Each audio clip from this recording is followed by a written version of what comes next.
এই বৌমা, আমার লাউটা কোথায় গেল? আমি রান্না করলাম মা। আপনি তো সকালে বললেন রান্না করতে। কি বললি?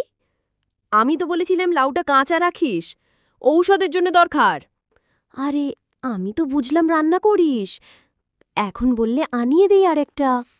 এখন একটা লাউ আনলেও কি হবে? আজকাল তো দাম আকাশ ছোঁয়া। হুঁ, আমারই দোষ, সব দোষ আমার। আর কি হলো, ঝগড়া করছো কেন?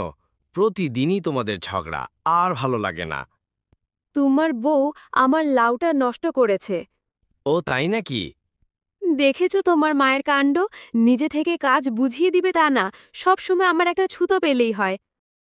চলো সবাই মিলে আজ লাউ খাই, কাল দুটো লাউ আনবো। না রে খোকা, আমার কপালটাই খারাপ। এটা না তোর বউ ইচ্ছা করেই করেছে। ঠিক আছে, এই চললাম বাপের বাড়ি।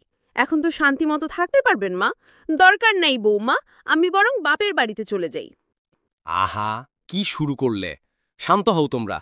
ঠিক আছে, আমি বরং 4টা লাউ কিনে 2টা শ্বশুর বাড়ি আর 2টা নানুর বাড়ি নিয়ে যাই।